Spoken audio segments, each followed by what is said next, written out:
He was betrayed by the Empire, and the truth was buried with the death of thousands.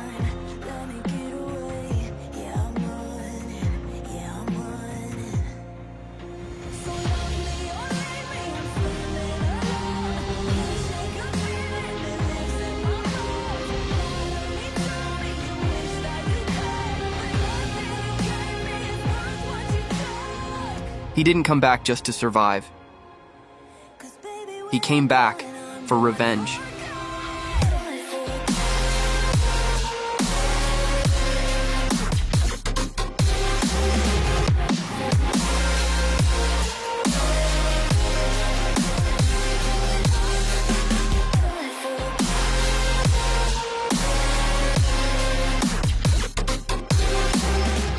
In a world of ruins and destruction, monsters fell from the sky, forming piles of bodies over which a single person walked. That young man looked down at the people there and asked in confusion, "Luo Wei, weren't we brothers who fought together? Why would you do this to me?" Luo Wei activated his voice microphone and answered the young man's question atop the mountain of monsters with another question. "Do you remember when the calamity began? Monsters emerged from spatial rifts, destroying everything in their path. Later, we called those rifts dungeons, and we saw those who came into contact with them gain mysterious powers, classes. That's why we formed the body class to conquer the dungeons, and we managed to advance triumphantly." After a brief pause, Luo Wei cast a sharp look at the young man and added, "And that's why I need to eliminate you. You have become someone beyond my control. Users of powerful classes can easily destroy the Empire's order, and you, who have even surpassed the Triple S class, are the most dangerous of enemies." Hearing the words of someone he used to trust and follow, the young man didn't know how to react to such a shock. They wanted the strongest powers to remain in the hands of the royal family so they could rule the empire. Furious, the young man shouted, "So that's your excuse for eliminating my comrades and family?" The sharp eyes of the one wearing a crown, Luo Wei, pierced the young man, showing he would do anything for the stability of his empire. The young man shouted Luo Wei's name furiously, releasing all his remaining power despite his painful wounds. He vanished from where he was, advancing like a flash of light, but before he could reach his target, a thunderous explosion occurred behind him. With no strength left, the young man fell into a puddle of mud. Mounted on a horse, Luo Wei approached, revealing the truth. "I forged the tempering of your armor a long time ago. That explosion also injected a poisonous compound into your wounds. After a triple S rank battle, you shouldn't have enough strength to resist. I even prepared my entire army, so consider this my final act of respect for you." Above Luo Wei, all the water in the environment began to gather, forming a large sphere. The young man on the ground, already powerless,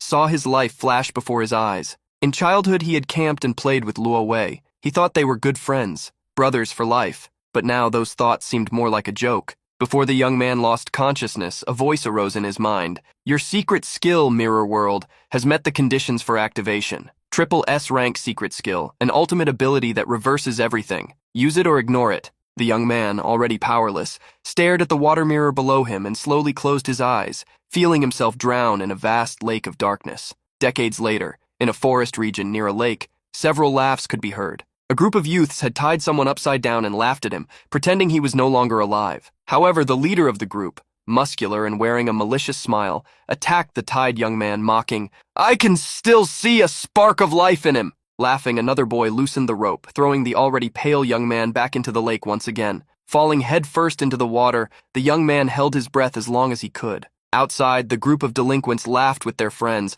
wanting to keep the young man there longer so he would learn a lesson for pretending in front of them. Underwater, the young man was already losing breath, to the point that a red trail came out of his mouth. Suffocating, his eyes began to turn red, and shouting in his mind, he wondered why he always ended up in such situations. At that moment, the desperate young man underwater heard a sound coming from outside. Another boy, trembling with fear, had run to the group of delinquents, pleading, "Stop it! He really won't survive like this." However, the leader of the group only cast a look of contempt at the boy and replied, "If he's suffering, let him heal. Isn't he an enchanter?" Maliciously, the delinquent put his arm over the boy's shoulders and whispered in his ear, "Aren't you being hypocritical? Weren't you the one who helped us find him? This is all your fault." The bespectacled boy stammered, trying to find a reason, but that only irritated the delinquent, who proposed, "So, do you want to get in the water instead of him?" The delinquent squeezed the boy's shoulder, mocking, "Did the punching bag grow a brain?" Just as the delinquent raised his hand to punish him, a loud bang was heard.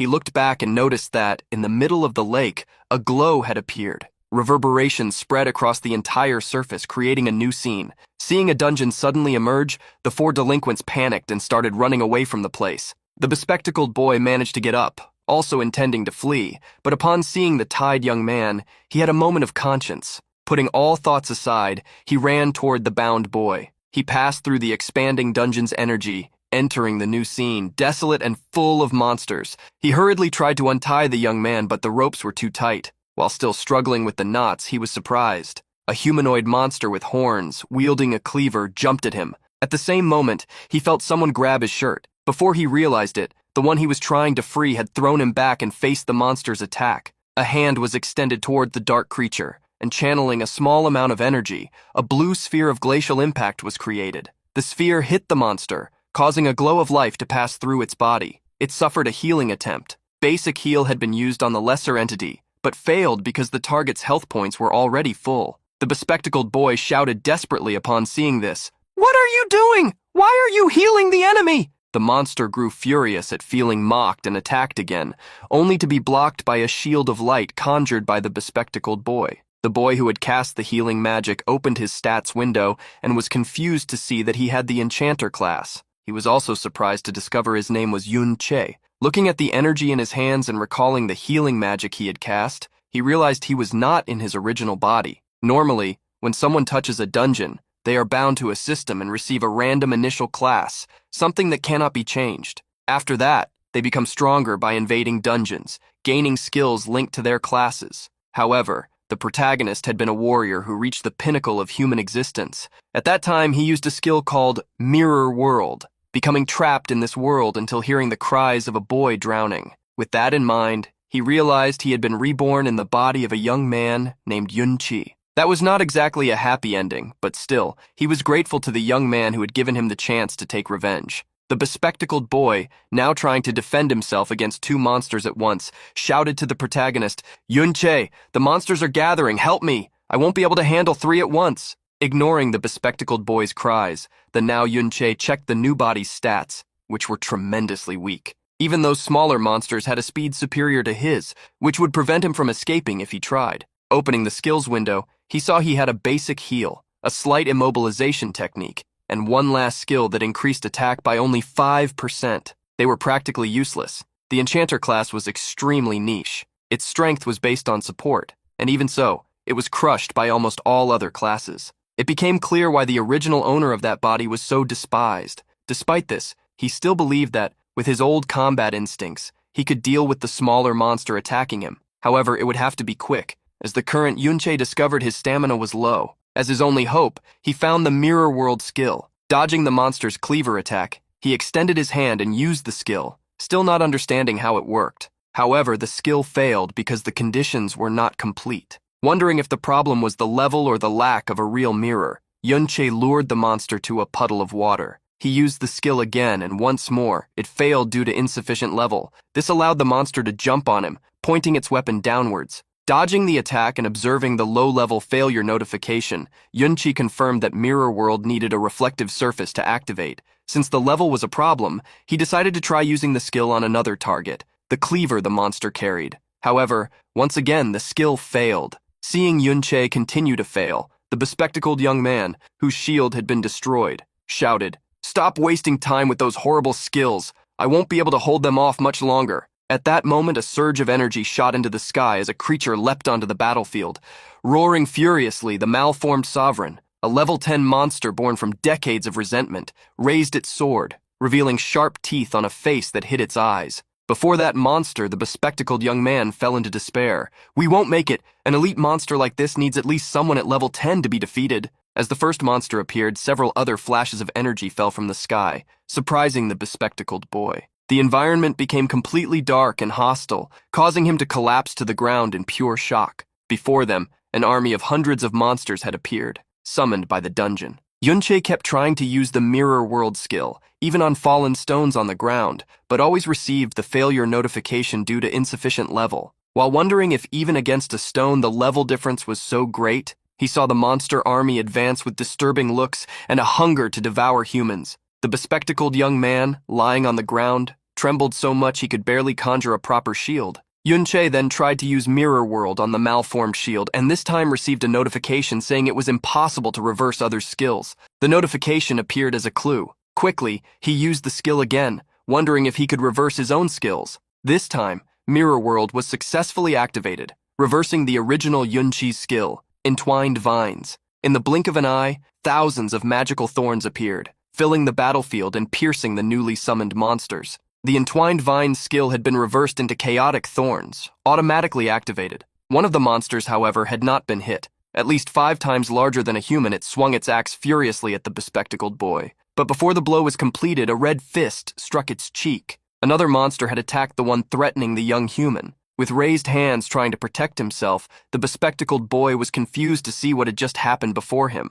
Observing the situation, Yunche realized the skill's effect had been completely inverted. Now, instead of vines entangling a single enemy with a low chance of immobilization, the skill turned into thorns attacking a target with a low chance of causing confusion, thanks to the reversal enchantment. Confusion was an effect that afflicted units, making them attack randomly those around them, and that was exactly what was happening now. The army, which had previously attacked the 2 young men, had started fighting among themselves. A confident smile appeared on Yunchi's face. He had seen a useless skill turn into something powerful thanks to the reversal. Therefore, he wondered, what would happen if I reversed the rest? Observing the chaotic battlefield, Yunche realized that Mirror World truly lived up to its reputation as a triple S rank secret skill. It not only reversed the effect of the skill it was used on, but also transformed it into something completely new.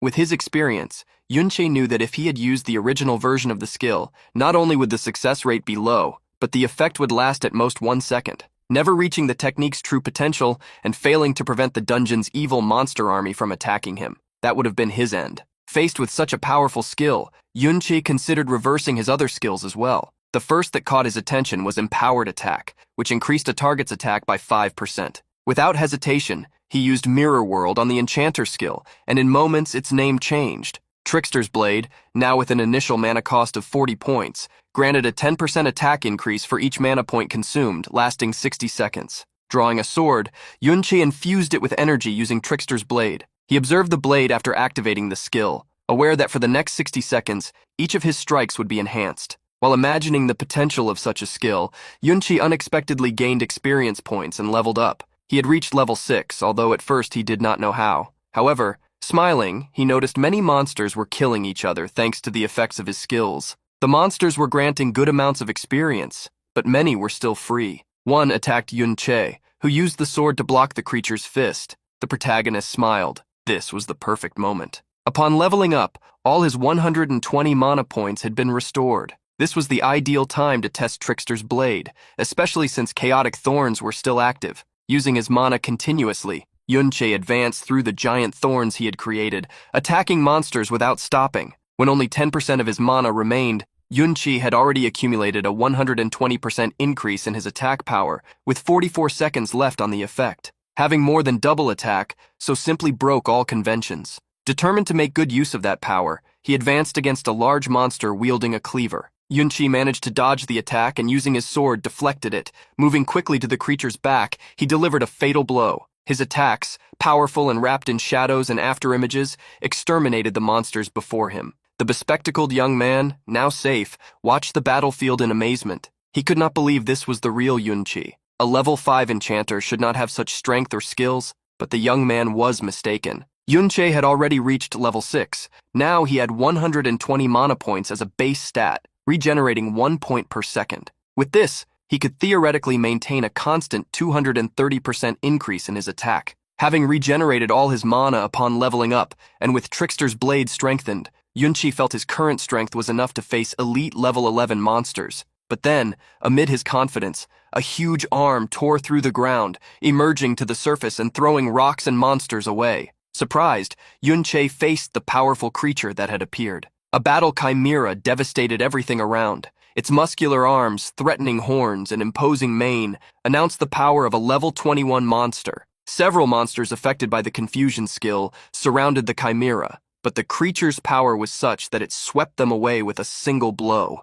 The bespectacled young man was shocked to see the monster. He could not believe a chimera could appear in an apparently low-level dungeon. Yunche, on the other hand, watched the secret monster with narrowed eyes, shadows enveloping his arms. The chimera roared like a lion, furiously charging toward Yunche. If caught, he would be devoured in a single bite. But the chaotic thorns surrounded the chimera, trying to stop it. They failed to affect it mentally, at most slowing its advance. Immune to chaos, the monster extended its hand toward Yunche. And, unexpectedly, the bespectacled young man jumped in front of him, wielding a shield of hope. The protagonist observed that gesture of faith and saw, for a brief moment, the image of an old paladin companion. A memory came to mind, his old ally staring at him angrily and shouting, irritated, "I already told you not to be reckless. You never listen." That memory became extremely vivid in the protagonist's mind, unlike the bespectacled young man who was hit and thrown away. The young man fell heavily to the ground, amid dirt and aged bones. Shocked by the fact that the boy had practically thrown away his life, Yunche ran to him. The young squire, Chao Ji, had lost almost all his health points. He had less than 1% remaining, entering a critical state. Yunche quickly tried to heal him, but his basic heal only restored a single health point. Yunche had to continuously use his healing skill, randomly regenerating between 1 and 5 health points, until Chao Ji got out of the critical state. After several attempts, Yunche saw his mana run out while Chao Ji's health points were still around 5%. This showed how pathetic the enchanter's healing skill was. Worried, Yunche asked the boy if he had any healing potions. Hearing that Chao Ji still had one saved for emergencies, Yunche told him to drink it. Checking the information of Trickster's Blade, Yunche noticed there was still a 110% attack increase, although with only a few seconds remaining. Against the level 21 boss with over 10,000 total health points, he had no chance of defeating it. However, upon closer inspection, he realized there were several monsters with low health, and he devised a plan to use them. Making a decision, Yunche looked at the young man with glasses. "Chao Ji, wait a minute, I will defeat them." Surprise appeared in Chao Ji's eyes at such a confident statement. Yunche dashed like lightning, attacking the monsters one by one, zigzagging as he circled the main boss. By luck, or by his understanding of magic, as soon as the short duration of the cheat blade skill ended, he gained enough experience points to level up, which fully restored his health and mana. Immediately, the protagonist began to constantly use the cheat blade skill to increase his attack points. He knew that, facing a boss with over 10,000 health points at his current level, he would need at least a 400% attack bonus to defeat it. However, since the cheat blade skill lasted only 60 seconds, he would have to use it 40 times within 50 seconds to reach that bonus and still have enough time to attack the boss monster. That was exactly why he sought to reach level 10 by defeating the smaller monsters to gain experience. Under the shocked gaze of the boy with glasses, Yunche continued to defeat the monsters, leveling up a few more times. However, the chimera would not let him move freely. With its larger size, it crossed the battlefield toward the young man. By this point, Yunche had already reached level 12. He had lost his fear of the monster, having easily surpassed his goal to confront it. Drawing his sword with a dark look filled with power, Yunche advanced decisively. Using the cheat blade one last time, he achieved a 510% attack increase, lasting less than 10 seconds. That was the time he had, but for him the power was more than enough. As if forming a spiral, Yunche's attack climbed up the chimera's arms, tearing every part of the creature's body like a whirlwind of blades. Climbing up the chimera's body, Yunche turned and mid-air unleashed a flurry of attacks on the creature's back. The power of the whirlwind shredded the chimera, which could not resist. It only roared like a wounded lion under the blows. In a matter of seconds, the chimera's health points dropped to 0, confirming its defeat. Jaw dropped, Chao Ji wondered, "Am I dreaming? A level 5 enchanter just completely cleared a newly appeared dungeon?" With the experience points obtained from the chimera,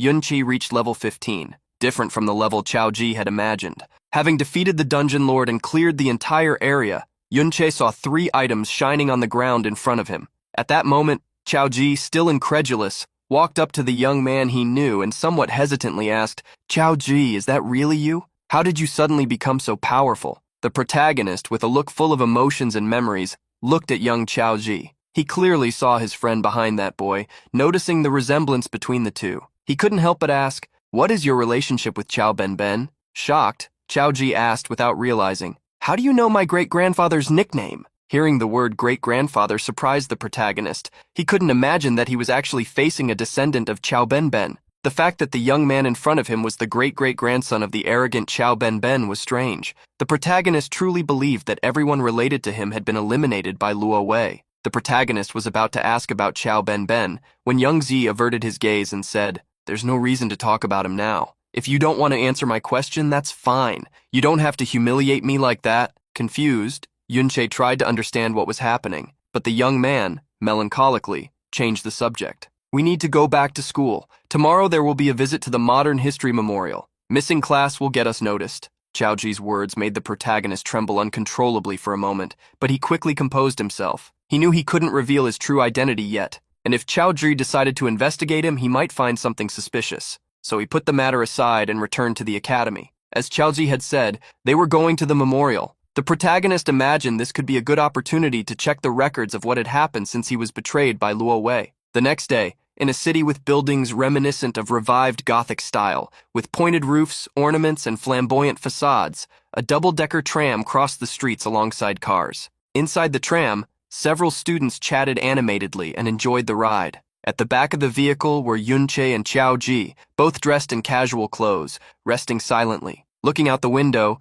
Yunche noticed how much times had changed. After being absent for so many years, he saw many new things he had never imagined. Humanity now used products derived from dungeons to fuel vehicles, as well as various four-wheeled machines he had never seen before. Confused, he opened his inventory, remembering that only items left by defeated monsters could be taken from dungeons. One of the items Yunche was using at that moment was the Chimera Bone Ring, of epic grade. This ring was made from the ribs of the Dungeon Lord, the Battle Chimera, and allowed the wearer to integrate a chimera limb into their own body. He had also recovered a book obtained in the dungeon, something that was normally sold, but this time he used the passive skill equipment, Physical Resilience. It permanently reduced physical damage received. Remembering that objects that could not be stored in the inventory disappeared after defeating the Dungeon Lord, Yunche wondered what had happened in the world during his absence to justify so many changes. After a few hours of travel, the group arrived at a square where, in the center, there was a gigantic statue in front of a huge museum. While the protagonist stared at that imposing figure, he heard the teacher say to the students, "Before us stands the supreme governor of our kingdom, the emperor who ended the dungeon disasters, Luo Wei." As he led the students inside the museum, the teacher commented, "I believe many know that this place 50 years ago was the scene of the famous rebellion. At that time, we were severely afflicted by dungeons, especially after the appearance of that terrible SSS rank dungeon. Everyone lived in fear." While showing the museum sections, he continued, "Our king Luo Wei personally led the army on an expedition. Despite heavy casualties, he conquered the dungeon. But at that moment, he was betrayed. A long-planned rebellion caught him by surprise, and the mastermind behind it, you all must know his name, Yunche." With a dark look, the protagonist listened to the distorted version of his own story. According to the official narrative, he, someone the king deeply trusted, had become an ungrateful traitor. Anger grew inside Yunche. They were the ones who had conquered the SSS-ranked dungeon. They were the ones who had been ambushed. The teacher continued fervently, "We cannot imagine the pain of being betrayed under those circumstances, but our king overcame that sorrow and fought bravely. With the help of the hero Ding Kun, he successfully suppressed the rebellion." Yunche frowned upon hearing that name. He didn't remember anyone called Ding Kun. At that moment, the delinquents who had thrown the former Yunche into the lake reappeared. They were surprised to see Yunche and Chaozhi. "You're still alive. I thought you had been swallowed by the new dungeon," one of the delinquents explained. "Didn't you hear the dungeon was conquered? For that to happen so fast, it must have been the work of a master. These two must have had absurd luck." Everyone's attention turned to them. Everyone knew Ding Shu and was curious about the situation, questioning Yunche and Chao Zhi whether they had really encountered a dungeon disaster and how they had survived. Ding Shu approached and put his arm on Chao Zhi's shoulder, whispering in his ear, "You're really lucky, but you almost dragged us into that dungeon. How do you plan to pay that debt?" Chao Zhi quickly pulled away, shouting, "That was your fault. I'm going to report you." With a threatening look, Ding Shu grabbed Chao Zhi by the face. "Hey, what's wrong with you? You don't seem to understand the situation." He pushed Chao Zhi to face him and pointed to a nearby statue, where a knight was stepping on someone kneeling with their head on the ground. "Look at this statue. See your ancestor being crushed by the hero, Chao En, the traitor. You're his descendant. Do you think anyone will be on your side?" Chao Zhi fell silent. Ding Shu continued, "You can insult me all you want, but don't you dare speak ill of my ancestor." Ding Shu's loud voice attracted glances. One of the students commented, "Isn't Ding Shu's grandfather the hero Ding Kun?" Yunche, with an even darker expression, started paying attention. Another student said, "That one next to Ding Shu is Qiao Ji, right? The descendant of a traitor insulting the heir of a hero? The world really is upside down." Qiao Ji was shocked to hear everyone repeating that his ancestor had betrayed the king, and that without Ding Kun, many would have died. Inflated by applause, Ding Shu shouted, "I don't care what you say behind my back, but how dare you insult my grandfather in front of me?" The teacher approached, trying to calm things down.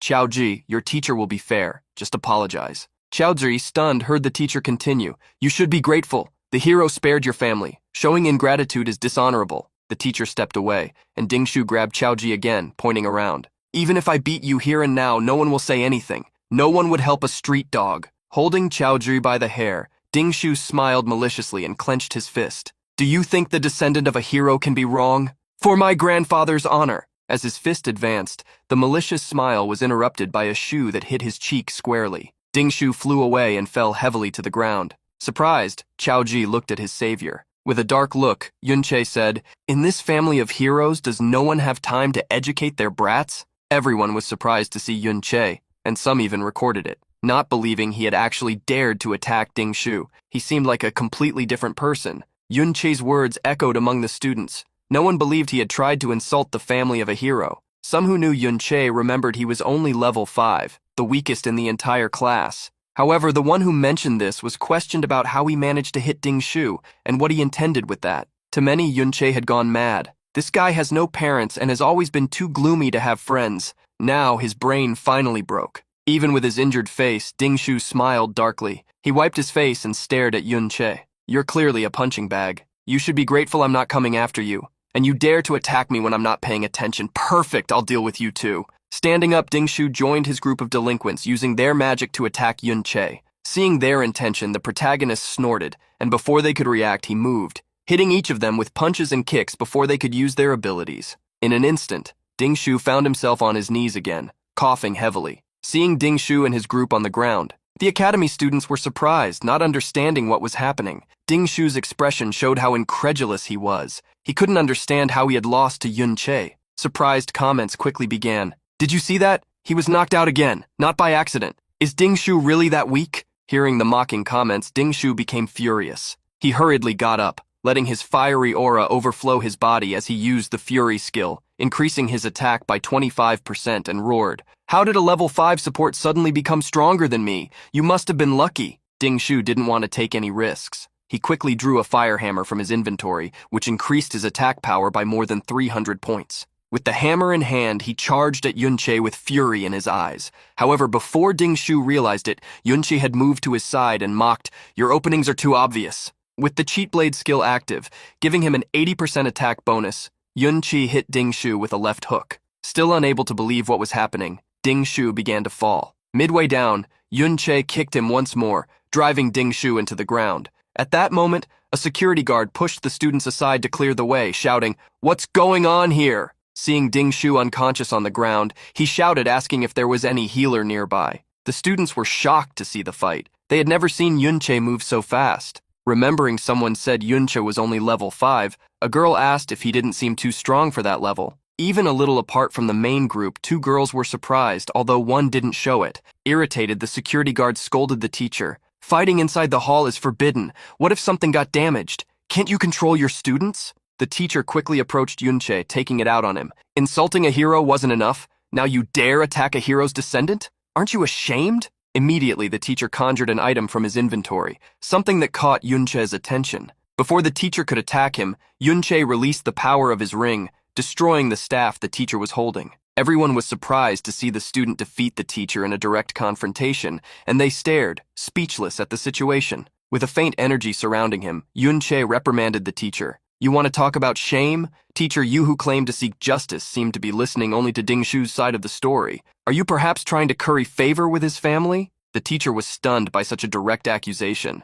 "Don't talk nonsense, how could I?" However, at that moment he noticed Yunche was wearing a ring and wondered what kind of equipment it was. Even without using his full strength, the teacher had been blocked. He blamed that mysterious ring for it. To save some dignity for the teacher, Yunche commented, "Just a casual remark. I don't think you are that kind of person, teacher." After clearing his throat, the teacher replied, "All right, I will investigate the cause of the conflict." The teacher decided it was better to retreat. In front of such equipment, there was a possibility someone was secretly supporting Yun-che. The protagonist looked at the information of the Chimera bone ring and discovered that after a single attack, its durability had dropped to 37%. Although its quality was epic, it was only equipment for a level 21 lord. It was too much to expect it to be so effective against a level 35 teacher. Turning his back to the teacher, Yun-che recommended, "As punishment, just expel us from the museum." Yun-che ignored the teacher and headed toward the exit, calling Chao-ji to follow him. As Chao-ji hurried to follow, everyone watched Yun-che, commenting on their surprise at how completely he had changed,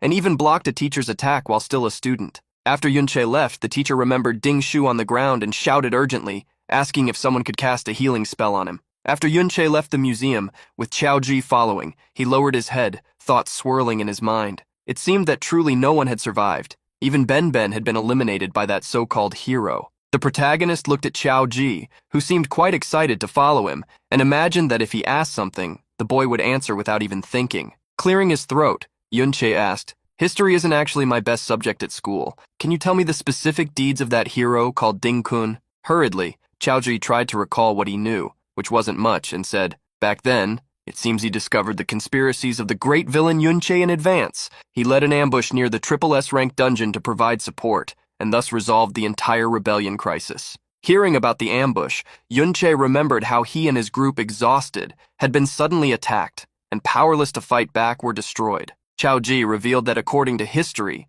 the hero Ding-kun aspired to solve the dungeon crisis since childhood and had trained for it. After being promoted by the king, he fought in several countries for years, saving many places from crises like the famous Great Cataclysm of Winterfell City. Upon hearing the city's name, Yun-che recalled how he had been to that city, wiped out a monster army, and walked over them. Snorting, Yun-che remembered Ding-kun's statue and asked, "That sword, the sword he was holding?" Hearing Yun-che mention the fluid cloud sword, Chao-ji revealed that it was said to be the sword used to execute the traitor Yun-che, and it was a higher-level equipment. Fury rose inside Yun-che as he connected all the facts. "Not only were my glory and achievements taken, but also my sword." With a furious look, he swore to himself, "Ding-kun will be my first target." Away from the city, there was a land estate with several mansions. That formed the Ding family complexes. Outside, a group of guards around level 30 patrolled to keep watch over the perimeter. The group suddenly felt a presence and looked back, but saw nothing except some kids walking down the street. One of the warriors scratched his head, clicked his tongue, and returned to his vigil. Having hidden, Yun-che glanced at the group from the corner of his eye, wondering, "So alert. Are these wanderers with scouting skills?" Following Yun-che, Chao-ji tried to convince him to leave. "There are many guards here. Even if we manage to get in, the moment Ding-shu returns, we'll be screwed." Although Yun-che wanted to eliminate the so-called hero Ding-kun directly, he heard from Chao-ji that Ding-kun spent all his time in high-level dungeons, and unlike decades ago, now people could not freely enter and exit dungeons. High-level dungeons are currently guarded by the military, and a special pass is required to enter them. Yun-che believed that Ding-kun's family had such a pass at home, which is why he wanted to sneak in. Curious, Yun-che asked Chao-ji if so many guards were really necessary. Aren't they just one of about a dozen branches descended from Ding-kun? Why so much security? Restrained, Chao-ji reminded him that after all, it was the house of a hero's descendant, and they also had closed dungeons on their properties. Hearing what Chao-ji just said,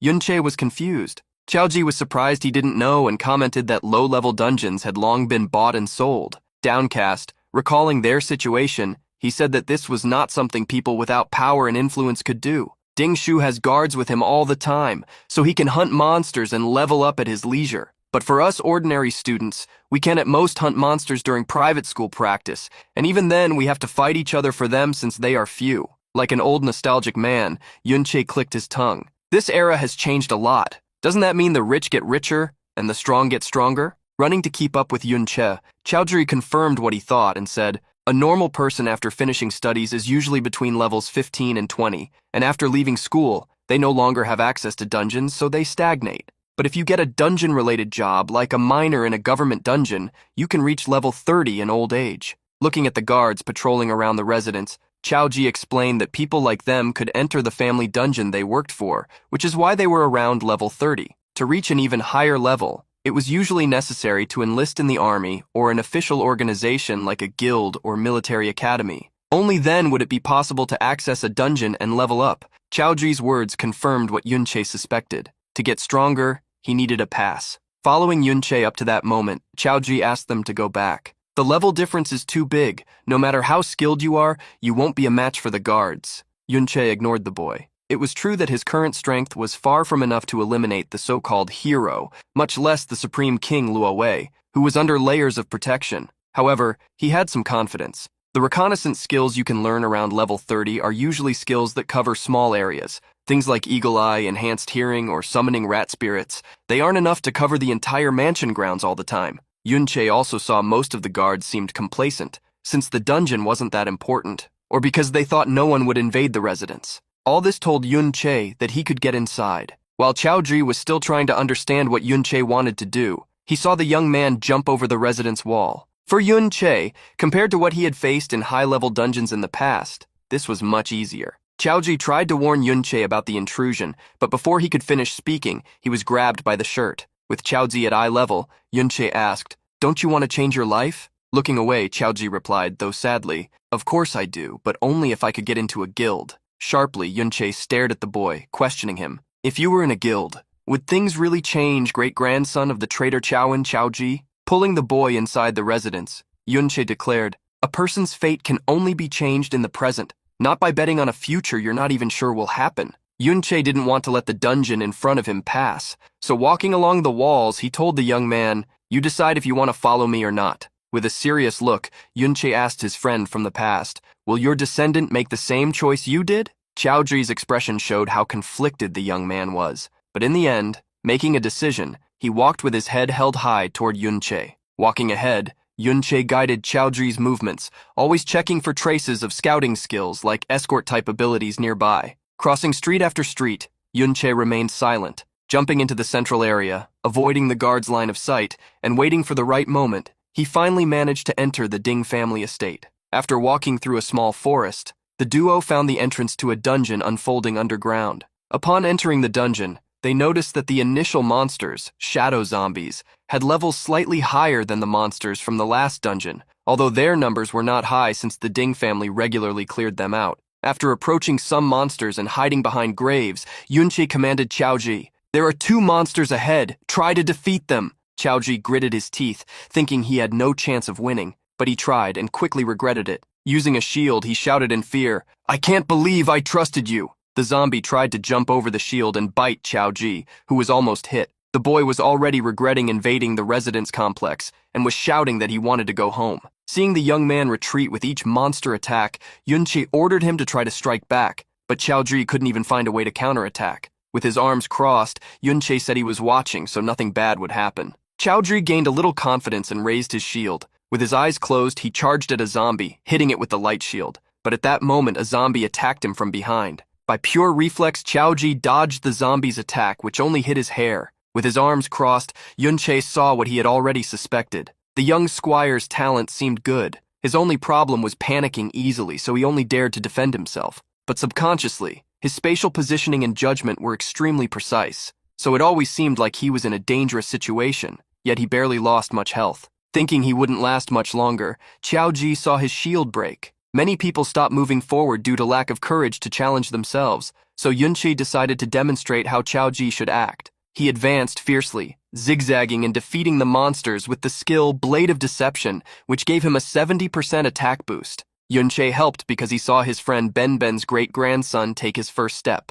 Opening his information window, Chaoji was surprised to see he had leveled up, reaching level 7. Yunche reminded the boy that experience was distributed based on contribution, so if he didn't break the monster's balance, he wouldn't gain many experience points when Yunche defeated them. With the resentful bone sword, an item obtained in the first dungeon, Yunche was ready to defeat monsters and level up alongside Chaoji. Curious to see Chaoji was slightly more agile than expected, Yunche asked how he had allocated his points. Chaoji revealed that, except for the spirit attribute, he generally leveled everything equally. Yunche frowned and questioned, "But squires don't add points to agility, right?" The poor boy revealed that if he didn't, it would be hard to find a group at school, since no one wanted to wait for someone who moved slowly, as all monsters could be stolen in the meantime. Sighing, Yunche asked him to keep a long-term perspective in mind, as class advancement promotions after level 60 had attribute requirements. If you want to become a fortress bastion, you'll need 60 points in stamina and 90 in defense,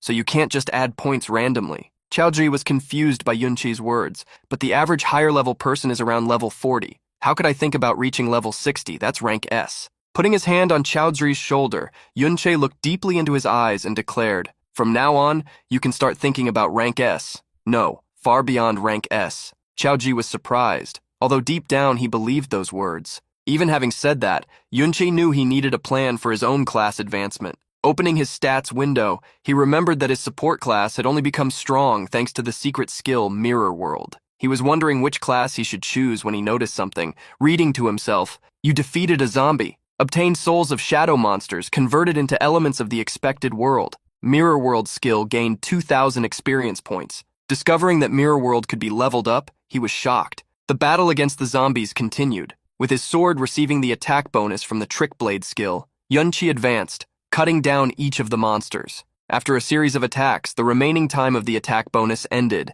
and at that exact moment, a monster that had not been eliminated launched a counterattack. With sharp reflexes, Yunche moved his body, attacking once again the greedy zombie, which had about 10% of its health left. The Trick Blade could be a powerful skill, but it was not capable of handling prolonged battles. So this time, Yunche finished off the monster right after its duration ended. After knocking down the monster, exhausted, Yunche checked his stamina. It didn't last long either, making long fights unfeasible. Still, he was leveling up faster than most could. He had gained 2 levels since entering that Ding family dungeon, now reaching level 17.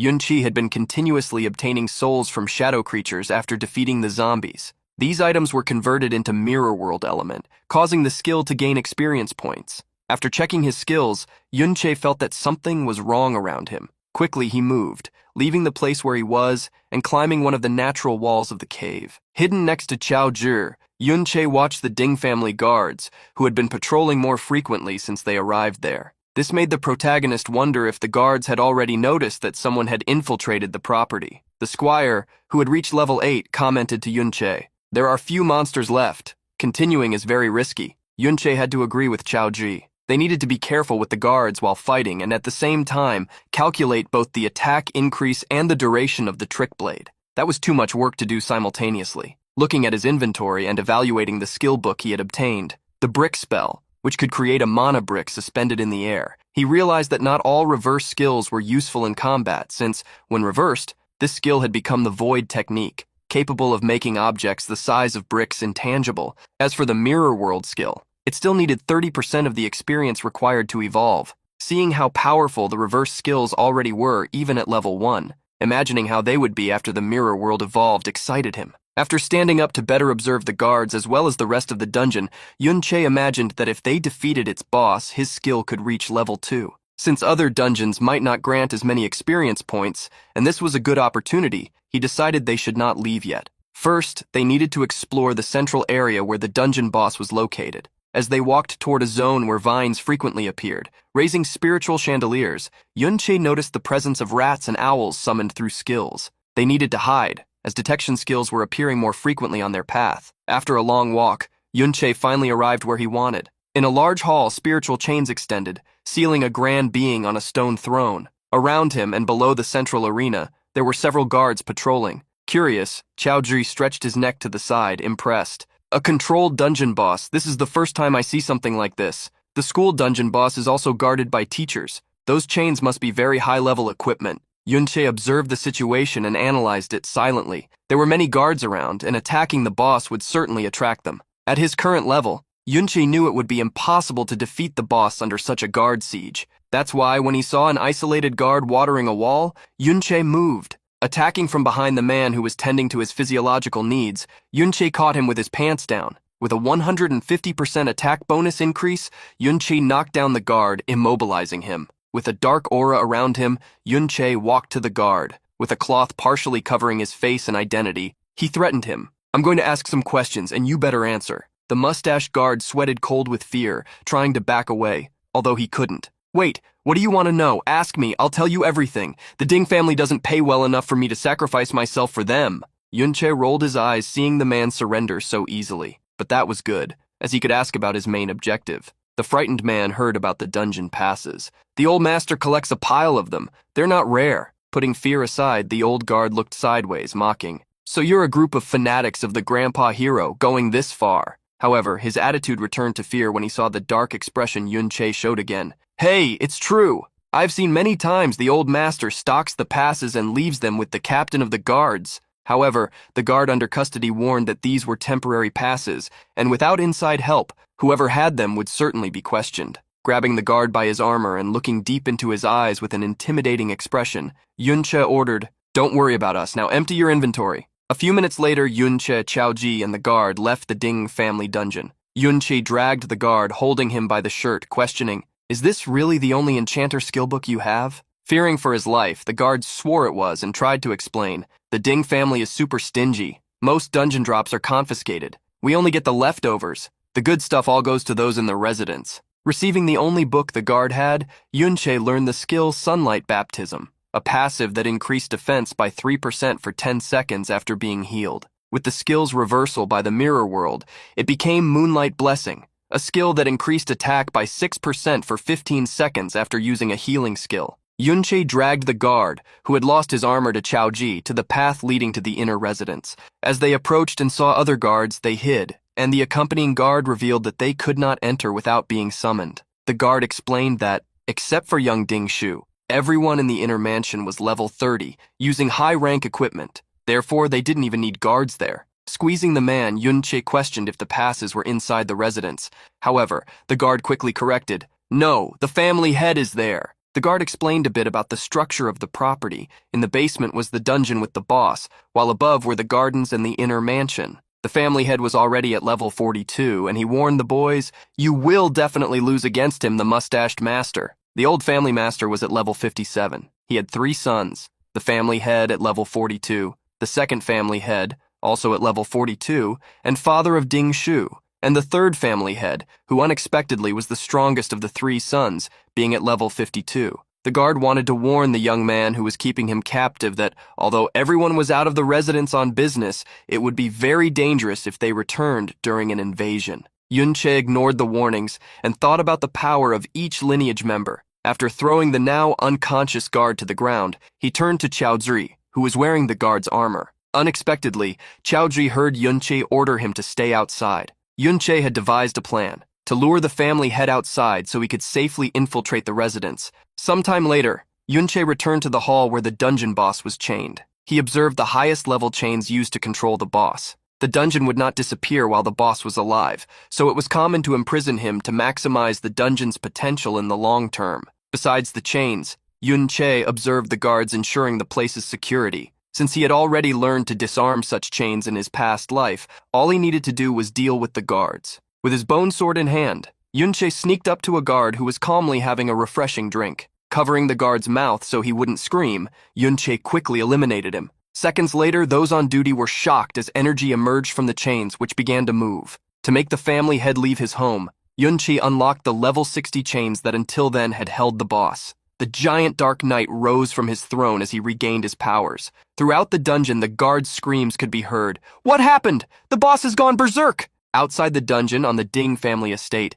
the family head hurriedly commanded the guards to move. "Let's go! Reinforce the dungeon immediately!" Hidden among the bushes, Chaoji watched the guards running into the dungeon. However, Yunche, who had obtained the combat chains as his own equipment, was confident enough to enter the inner residence with ease. Sometime later, at the entrance of the Ding family's inner residence, a carriage had parked, and a butler approached to open the door, welcoming them. "Welcome back, second master and young master." Beside his father, Ding Hao, the one with 2 mustaches, Ding Shu snorted, "You'd think you'd come to greet me even seeing me like this, all because I was careless against that damn Yunche." However, Ding Hao didn't even care about his son, and ran to the other car, opening the back door as if he himself were a butler. "Miss Yunsha, please step down from the carriage." From the sports car, a blonde girl with long hair carrying an air of royalty got out. Beside her was a young woman with black hair and a firm gaze. The two had been present at the museum when Ding Shu was beaten by Yunche. Ding Hao bowed with a smile on his face,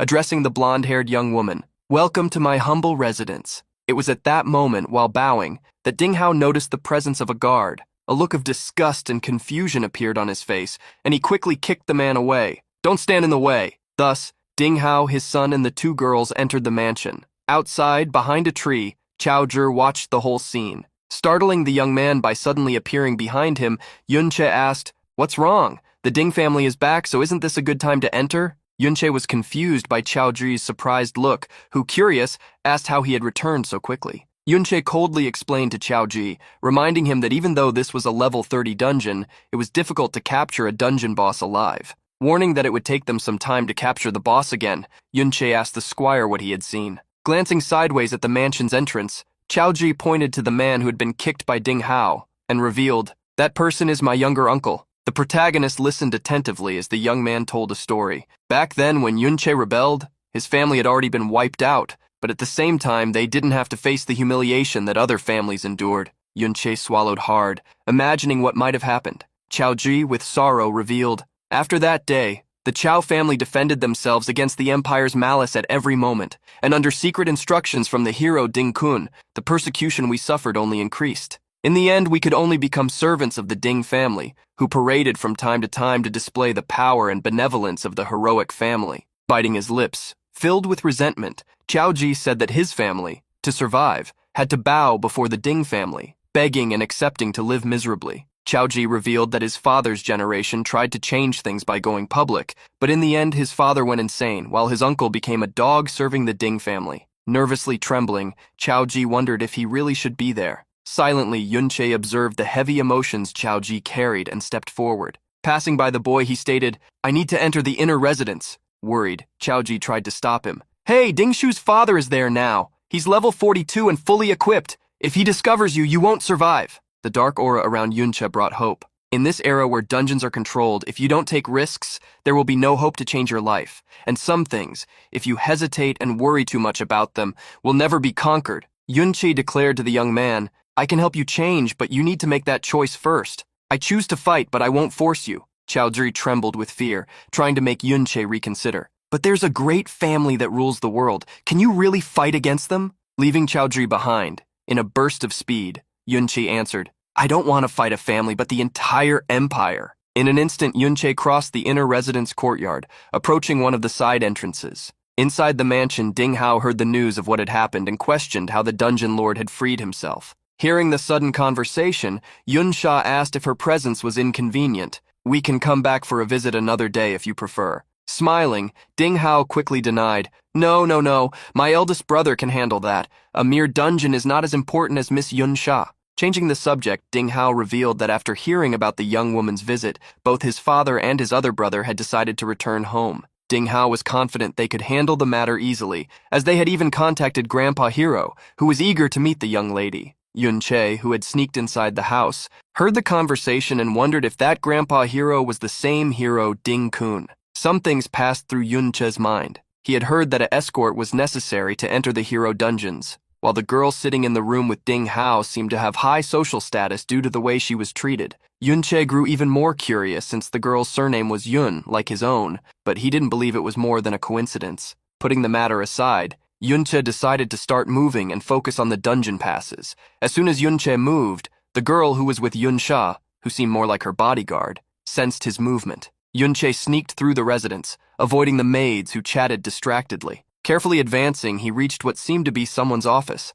At the same time, outside the dungeon, some knights along with the family head were leaving the portal. Ding He, the first head of the Ding family, the one with the distinctive mustache, commented coldly, "He was released with malicious intent, but we couldn't find any trace of anyone. To take such a risk, whoever did this wasn't just after a high-level piece of equipment." Suddenly, the family head raised his hand, ordering, "Surround the inner residence immediately." Since the young Yunsha was visiting, Ding He wanted to prevent any accident from happening to her. Inside the office, Yunche searched through the drawers but found nothing except things he didn't need. Upon finding a locked drawer, Yunche used his ability to change the shape of objects. As soon as he altered the shape of the lock, he managed to open the drawer and found several books. First, Yunche found a diary, but underneath it, there were several high-quality skill books. The first book he picked up, Slow Aura, made enemies within a 20-meter radius 20% slower. While Yunche checked the skill books, the entire mansion was surrounded by Ding family guards.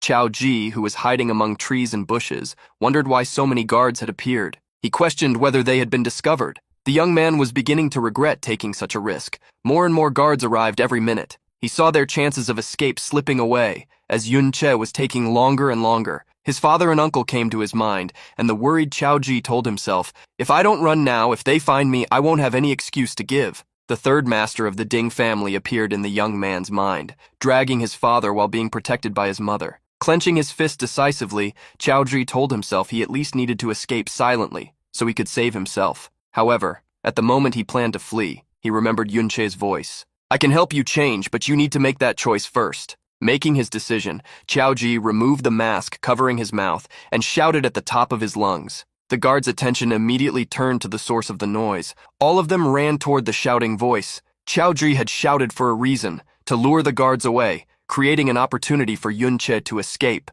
At the same moment, Yunche jumped through a window, breaking it. He looked in Chaudhry's direction with a smile, commenting to himself, "Looks like he managed to overcome himself and chose to fight." Jumping over the guards, Yunche shouted, "I took the chains in your skill books. If you want them back, come get me, if you have the courage." Quickly, the guards began chasing after Yunche. Immediately, Yunche chose the slow aura skill and reversed it, turning it into acceleration aura, a skill that increased the speed of allied units within a 30-meter range by 30%. Dinghe shouted furiously upon seeing the intruder. "Squads 2 and 3 return to support the Dungeon Lord's protection. He's not trying to escape, he's heading to the dungeon." Chaudhry, with a dark and frightened expression, looked back, wondering why Yunche was leading the guards in another direction. Yunche hurriedly ran toward the dungeon. He knew that with so many guards around the mansion, the Dungeon Lord must have already been controlled, and for that, a great battle must have taken place. Running into the underground dungeon, the protagonist planned to take advantage of what must have happened to the boss,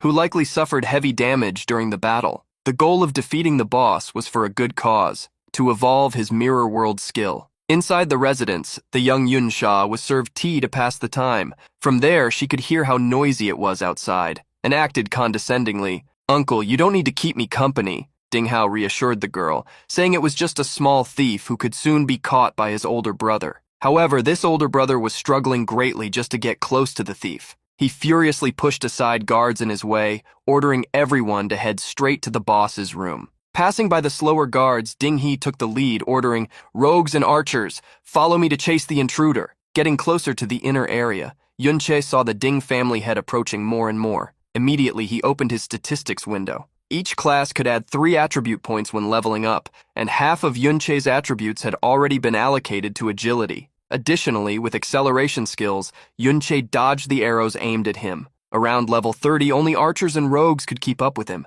and there weren't many of those. After arriving at the boss's room, Yunche saw from a distance the boss monster, the sovereign paladin, restrained by a binding magic. On the ground, the boss monster had less than 10% of its health points remaining. For Yunche, this was actually the perfect moment, when the boss was at its weakest state. He only needed to accumulate his power, and then he could defeat the monster. However, Yunche was quickly found by the guards who were already waiting for the intruder. Archers raised their bows and mages their staffs, while warriors and squires stepped in front of everyone to protect them as they used their magic and attacks. For Yunche, however, this was the perfect setup. Extending his hand, he used the chaotic thorns. The guards were shocked to see an unknown skill to them. Although many soldiers were unaffected by the skill due to their immunities, countless guards suffered from the abnormal effect of the chaotic thorns. A mage with low resistance was the first to act abnormally. He cast a fireball in close combat against his companions, causing an explosion all around. Everywhere, mages, rogues, and warriors fell into confusion, and those who were still sane couldn't act calmly, unable to believe there was a skill with such a high rate of abnormal effect. Having created chaos thanks to his skill, Yunche began to advance. He had picked up a dagger, increasing his speed by reducing the weight of his weapon. Reaching a group of guards, he only needed to get past them to reach the boss, who had few health points left. Yunche struck a shield with his sword as he passed through several guards, but the squire could do nothing but call for help and shout at his comrades not to use skills on each other. Observing the group that still maintained their consciousness, Yunche mocked them for not even having good synergy. Their group battle experience must have been almost zero. For people to have become so weak, Yunche could only imagine they had grown complacent due to the long period of peace. As he got close to the boss, Yunche encountered a group that seemed more organized than the others. At their front, a warrior calmed them. "Don't retreat. He's alone. As long as we take him down, he won't escape alive." Several vines and spells attacked Yunche, who managed to dodge thanks to quick movements. Finally, Dinghe also arrived at the boss hall and shouted, "Hold him, I'll handle this personally." Equipping his gear, Dinghe charged with his warrior's axe amid powerful flames. Dinghe showed the strength of a level 42 warrior as he crossed the entire distance toward Yunche in the blink of an eye. The protagonist felt the approaching danger and moved quickly. While blocking a sword that tried to slow him down, he snorted, belittling Ding He's attack. Yunche drew the battle chains he had stolen, although his number of equipment pieces didn't compare to Ding He's, preventing him from winning in stats. With the chains, he could get even closer. The chains demonstrated their power by creating a ghostly energy arm. The dark energy arm, wrapped with chains, confronted Ding He's firepower head-on. However, the attack was only a decoy. Yunche used the impact wave from the clash to move toward the boss monster. He quickly created air, and approaching the Sovereign with less than 10% health left, said, "Thanks for the ride." Veins bulged on Ding He's forehead as he shouted furiously, "How dare you do that?" Yunche showed he dared, unleashing a powerful attack on the Sovereign to take the experience provided by the boss monster for himself. The dungeon boss, upon being hit, had its health points reduced to 0 and disintegrated instantly. With the experience points gained, Yunche leveled up 3 times at once, reaching level 20. At the same time, his secret skill mirror world also gained experience, rising to level 2. Ding! He gritted his teeth upon seeing an unknown bastard destroy the dungeon in his home. He and his subordinates furiously advanced toward Yunche and the large shadow of the remnants of the Sovereign surrounding him. As the group approached, Yunche opened his information window and clicked on the mirror world skill. At that moment, Ding He's axe attack passed through where Yunche was before disappearing after the skill was used. Everyone stopped in confusion, unable to understand how the invader had vanished. Yunche, who had used the mirror world skill, saw the surroundings in a completely different way. He still seemed to be in the dungeon, but everything looked illusory, as if in another dimension. Checking the mirror world skill information, he discovered what had happened. There was a timer. Mirror walk. Time remaining, 29 minutes, 51 seconds. This was a true world inside the mirrors. Discovering that he was in a parallel world created by the mirrors, Yunche understood why everything was reversed from left to right compared to the real world. Approaching one of the guards who seemed frozen, Yunche tried to touch him, but his hand passed through. Those people looked more like illusions. Crouching down, Yunche tried to pick up one of the stones on the ground. However, it didn't seem like an illusion and even had a description. The name of the stone was Mirror Fragment, an item whose description revealed it could be taken to the outside world. Observing the type of stone, Yunche understood that after evolving Mirror World to level 2, he could take things out of that world. Wondering if the system interface had also changed, Yunche opened it. He discovered he now had a list of skills. Some, the ones he possessed, were lit up in color, while those not yet activated remained grayed out. Clicking on one of the grayed out skills, he received a notification that it had not yet been learned. Since the lit-up skills were the ones he had reversed, he understood that this was the list of all reversed forms. But it was necessary first to learn the base skills in reality to activate them here. The level 1 skill, Skill Reversal, which he had obtained with Mirror World, for example, was just a simplified version of the level 2 skill. Checking the skill lists, he realized he could start selecting stronger skills that combined well with each other. This gave him an idea. He could efficiently plan his class progression. Amid his research, Yunche noticed something approaching and turned quickly. Flying through the mirrored dungeon, he saw something that looked like a soul made of energy. As the first soul appeared, others followed. As the soul approached Yunche, it changed form, transforming into an undead creature. Immediately, Yunche drew his sword, ready to defend against the flying skeleton. His attacks fell upon the monster, passing through it easily. The ease of hitting the skeleton made Yunche think it wasn't very strong, so he continued attacking. After his attacks, the protagonist received a notification. Undead contract. You can form a contract with this soul. Once contracted, it can leave the mirror world and fight for you.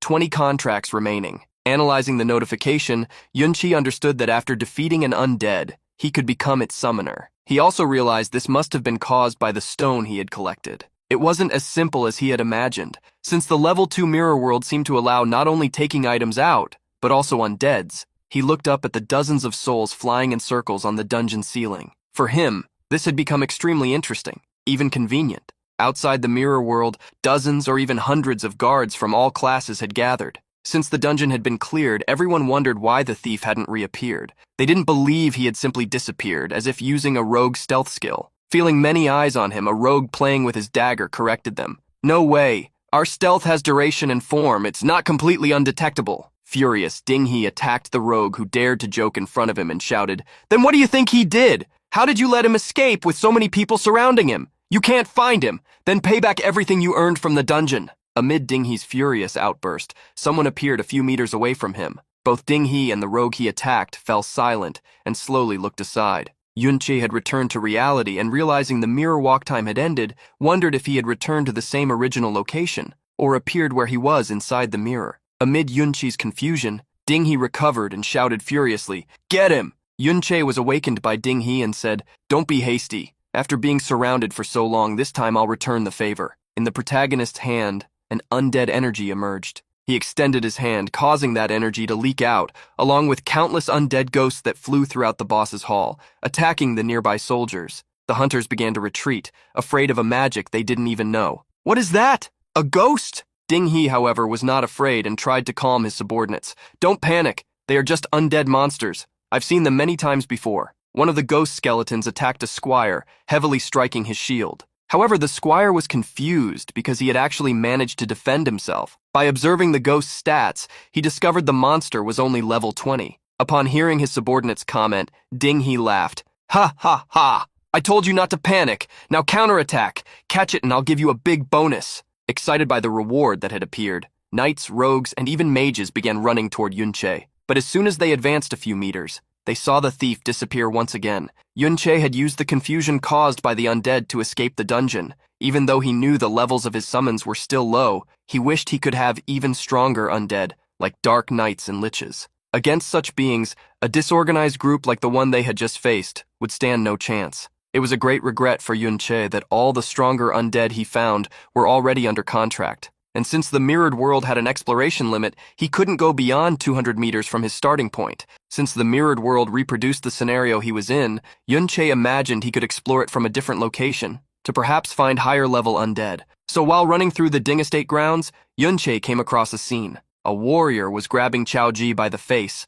lifting him up. "You hid very well, but did you think I wouldn't find you? Who knows what kind of reward I'll get for capturing you?" Just as the knight planned to take the young man away, Yunche moved, struck him from behind, and made him release the boy. With a shocked look, Chao-ji spotted Yunche, who grabbed him by the armor and pulled him along. "Let's go!" With the situation having become extremely chaotic, Yunche saw the opportunity to escape and tally his gains later. Inside the dungeon, the fight against the undead was still ongoing, but the warriors of the Ding family had gained the upper hand in the battle, thanks to their numbers and higher levels. Soon, the skeletons were defeated. However, the monsters, which perhaps were not exactly strong, rose again after being defeated, resurrecting with their health points fully restored. When the skeletons were about to attack once more, an energy filled the entire dungeon, destroying them definitively. A man who had just arrived exhaled a heavy breath. Ding Jie, with his characteristic three-tuft mustache, wearing his gauntlets and radiating a powerful crimson energy, explained to everyone that those were summoned creatures. Therefore, even though they were revived, they consumed magic points. They only needed to be defeated a few more times for their user's mana to run out. Inside the mansion, an old man with a gray goatee asked, "Has Miss Yunsha left?" In front of him, Ding Hao bowed 90 degrees to answer, "I'm sorry, father. I failed to keep her here. The intruders were simply too audacious. Not only did they run shouting outside the residence, but they also broke one of the house's windows." Ding Dan, the son of the great hero Ding Kun, and the old master of the Ding family, snorted irritably, frowning. "The intruder managed to enter the inner residence, and not only did you fail to capture him, you don't even know what he looks like. How is your team going to handle this?" Ding Hao had no words to apologize except to acknowledge his failure, but then he remembered something and told his father, "However, Miss Yunsha agreed to go to the hero's dungeon. At least Grandpa's matter went smoothly." Snorting, Ding Dan ordered, "As soon as you find out who did this, eliminate him." Looking at the broken window, Ding Dan ordered his son to hurry and find out what else had been taken.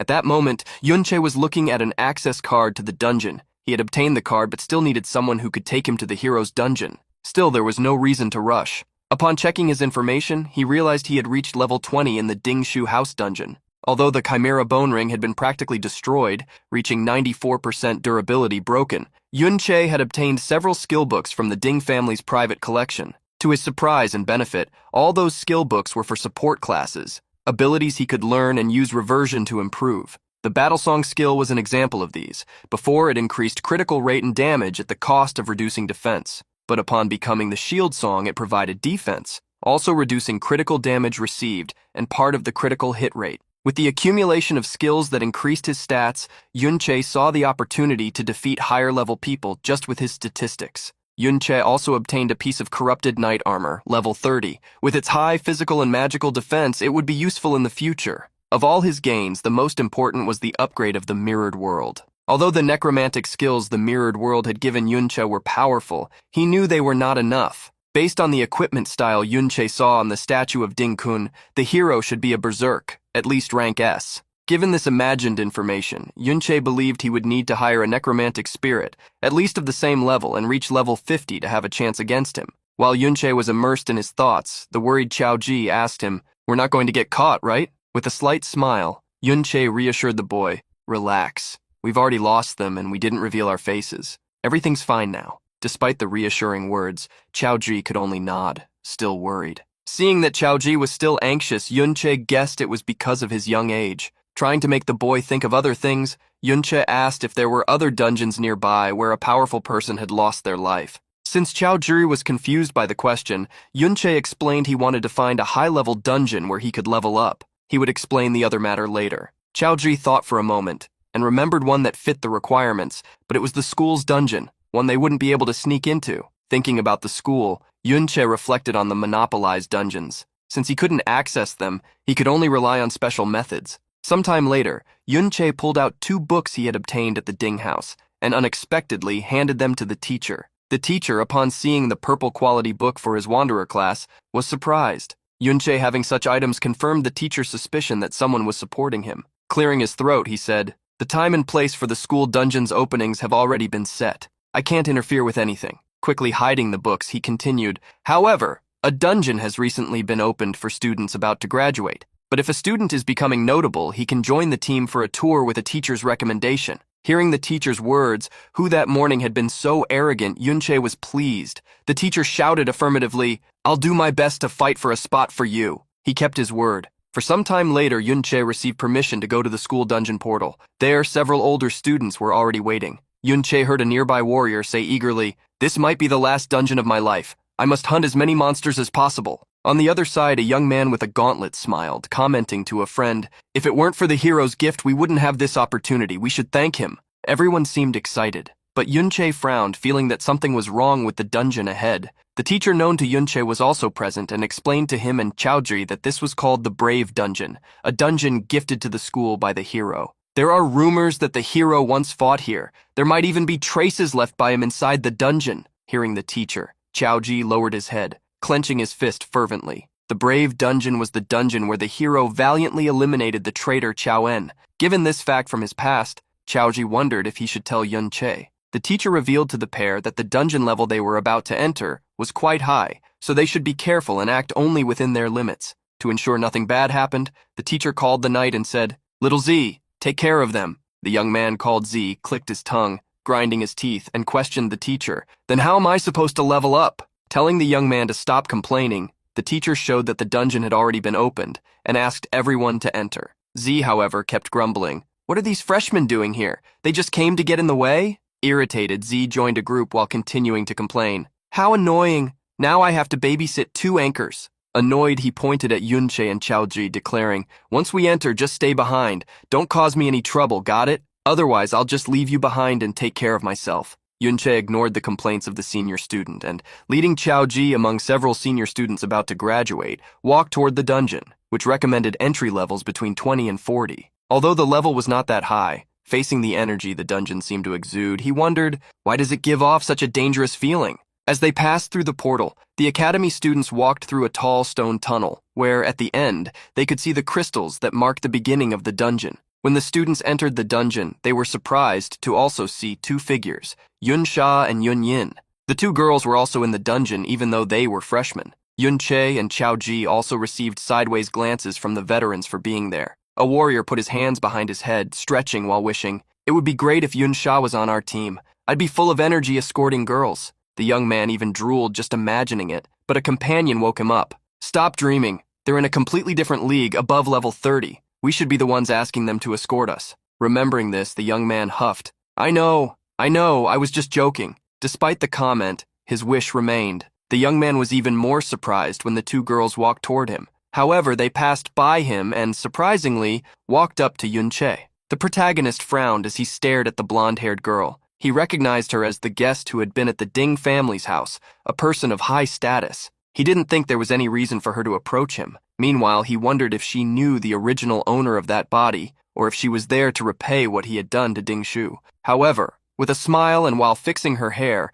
Yunsha showed no ill intentions. Instead, she greeted him. "I saw you at the memorial hall yesterday. Your skills aren't bad, and your voice is quite unique." Confused, Yunche wondered if she really just wanted to have small talk. But that proved wrong when the girl approached and mischievously commented, "That's why it was easy to recognize you, even with the sound of glass breaking." Yunche was shocked because he had indeed shouted something to Chao Ji when jumping out the window the day before. In front of him, a golden energy surrounded Yunsha, who equipped her magical gear, dress, boots, and a large white witch hat. With a smile, she turned her back, saying goodbye. "Now that we've greeted each other, let's leave things as they are for today." While her friend Yun Yin changed her equipment, Yunsha finished her farewell, lowering her hat. "We're going ahead." Frowning while hiding his anger, Yunche digested Yunsha's words. She hadn't exposed him, even having recognized him. This made him wonder, was she warning me? That seemed the most plausible, since during his escape there was a possibility that Ding Shu, who had returned to the residence,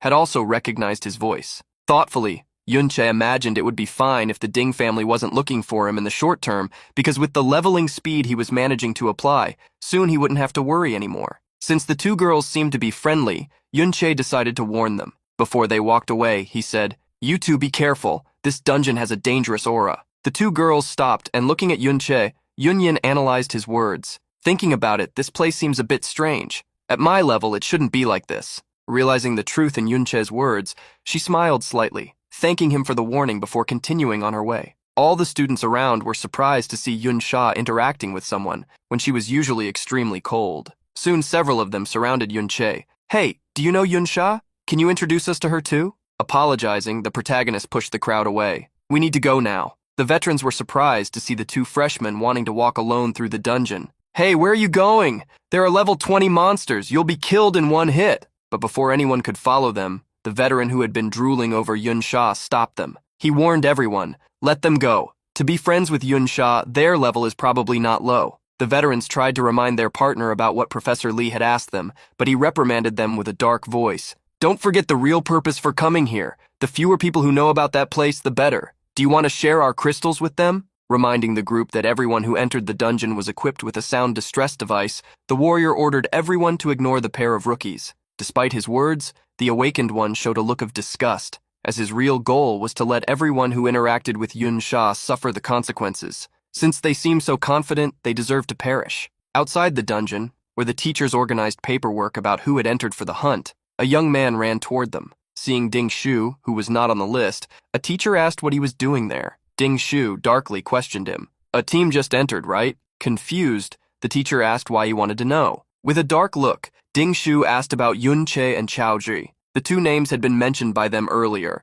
Ding Hao frowned, hearing the name spoken by his son. "Don't try to accuse someone just because you lost a fight in the memorial hall. I don't have time to deal with your problems now," Ding Shu shouted irritably when disbelieved. "They were the ones who broke in? Really? I recognized their voices." Ding Shu's uncle argued against him. "Little Shu, the intruders were able to easily escape many guards. That's not something two students could do." Ding Jae agreed with his brother and demanded, "You need at least to prove that the strength of the two boys surpasses that of the guards. Otherwise, we can't believe you." Ding Dan, father of the three masters, ended the discussion. "Enough. We're discussing important matters. Don't disturb us." Now furious, Ding Shu grabbed the teacher by the shirt, demanding, "If Yunche and Chao Ji entered, I need to enter this dungeon too." In the dungeon, humanoid monsters covered in stones and crystals attacked anyone who crossed their path. However, when attacked, a powerful energy unleashed by Yunche's sword easily destroyed them. Against the giant crystal eye monster, Yunche faced mana beam attacks. Immediately after encountering the first attack,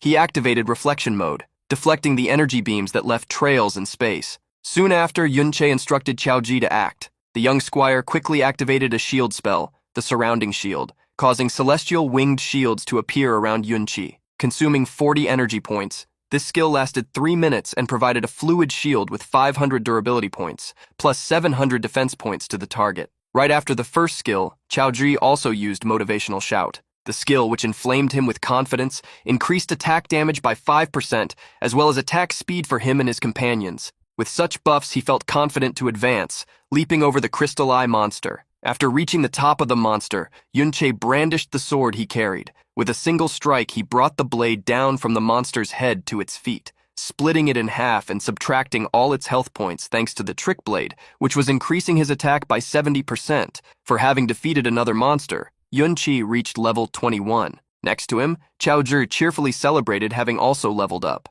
Now the squire had reached level 10. He wasn't at an impressive point like Yunche, but he was already starting to distance himself from other awakened individuals of the same age. The protagonist opened his inventory, checking the skill books they had taken from the Ding family. Both the motivational shout and surrounding shield skills of Chaozhi had been obtained there. They were extremely useful skills, and the young man could learn them even at a low level. Although the monsters in the dungeon were high level, with Chaozhi's skills, they had become easier to deal with. Continuing through the dungeon, the duo arrived at a vast area with large crystals all around. According to Professor Lee, there were rare monsters in the dungeon, like the obsidian beast. This dark crystal beast had a certain chance to drop a support-type skill book when defeated. Gravitational attraction, one of the skills Yunchi had chosen as essential on the Mirror World skill list. Besides the obsidian monster, Yunche expected to find undead. Yunche wondered if powerful adventurers had already perished in this dungeon, as their souls might still wander the place.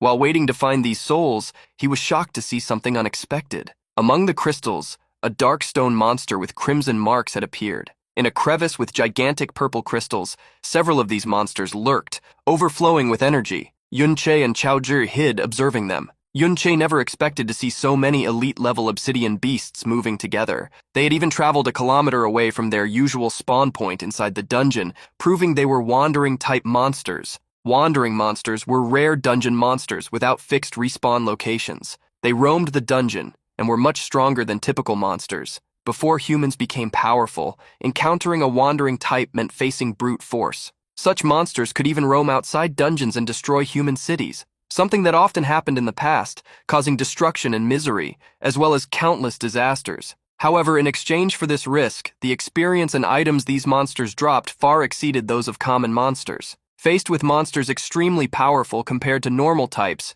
Yunchi launched a surprise attack. Testing their strength, he swung his sword, charging the power of the levels he had reached. After delivering the first blow, Yunchi observed the health bar of the obsidian crystal beast, discovering it was constantly healing. In the next moment, not only the monster Yunchi attacked, but all the others prepared to launch a mana beam, gathering energy at their center. The mana beams crossed the entire space around Yunchi, like a tangled web. Trying to escape, Yunche was hit in the back, even with the surrounding shield protecting him from several attacks. Little by little, the protagonist realized that even with his high speed, these monsters would not allow him to dodge. Looking at his own health bar, Yunche noticed he had only 1/3 of his points left. Perhaps, if it weren't for Chaozhi, his situation would have been even more critical. Immediately extending his hand, Yunche summoned the undead skeletons. The skeletons immediately surrounded him, receiving the mana beam attacks in his place. However, these small monsters lost their health points just as quickly. Making a decision, Yunche fled,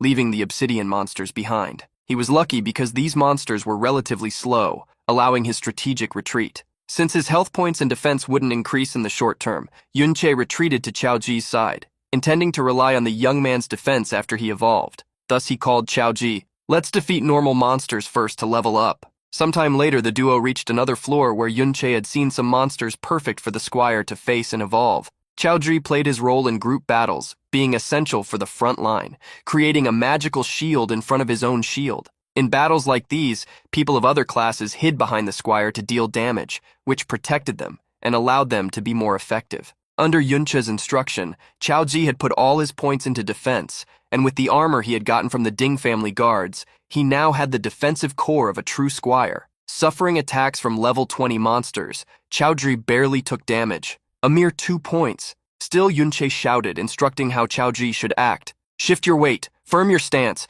angle your shield toward the attack." Following Yunche's instructions, Chaozhi managed to block one of the attacks perfectly. What excited him more was the fact that the durability of the basic shield had dropped by a smaller percentage compared to previous times. However, Chaozhi's excitement allowed him to be caught by subsequent attacks from the crystal monster. Being hit squarely, the squire was pressed against a natural crystal by the monster's punch, losing about 20% of his health points. Immediately, Yunche moved, destroying the monster's stone arm. Saving the young squire, Yunche warned, "Always stay alert for the enemy's next attacks. Don't swing your shield carelessly, Leave room to block the next attack. Stay alert but keep your body relaxed. Tense only at the moment of defense. Beside the young squire, Yunche taught him how to build a good defense, step by step. With a pat on Chaoji's back, Yunche told him to try again. Standing behind Chaoji, the protagonist reminded him that, as a squire, he should always keep an eye on the companions he was protecting. With Yunche's support, calmness and confidence returned to Chaoji's eyes. He advanced once more, defending against the stones thrown at them. Following behind Chaoji, the protagonist blocked attacks that passed through the young squire, while teaching, remember, when the stats between two opponents are similar, technique is what determines who will win. When all the monsters in that area were defeated, Yunche leveled up to 22. Facing enemies with confidence helped Chaoji gain experience points faster. The squire already saw his level reach 15 with a smile on his face. Upon reaching that level, he was enabled to learn a new skill book, Shield Armor. The skill applied external armor to the shield, adding durability and defense. Chaoji learned the last skill book they had found for his class in the Ding House and tested the skill on Yunchi and the summons, protecting them. Now that Chaoji had leveled up, the duo was confident to face the elite wanderers. However, at the place where the duo had found the wanderers, new people appeared. A group of teachers, upon seeing the monsters, became worried. For the students' safety, it would be better to eliminate the obsidian beasts. Professor Lei En was confident they could handle normal level 30 monsters, but elite wanderers were another story. Suddenly, they saw a spell fired to the top of the dungeon. That was the students' distress signal. With the signal's appearance, Ya Zheng stood up. We need to rescue the students first. Lei En was still worried about the wanderers, so the third teacher, Rong Zheng, volunteered to stay behind and observe the monsters. With one of the teachers staying back, Ya Zheng now had confidence to go protect the other students. However, before they made the decision, a duo appeared, Chaoji and Yun Che, who said, "We will keep an eye on them. 2 teachers alone won't be enough to handle elite monsters if they are attacking students in danger." Surprised, Ya Zheng looked at Yun Che and Chaoji, asking who they were. Getting straight to the point, Yun Che commented on how the wanderers weren't that fast and how they hadn't noticed their presence yet. If they kept their distance, they would be fine. The trio of rescue teachers exchanged glances. Since the young man was confident they would be fine, they gathered their energies to speed up their movements and go to the rescue, warning,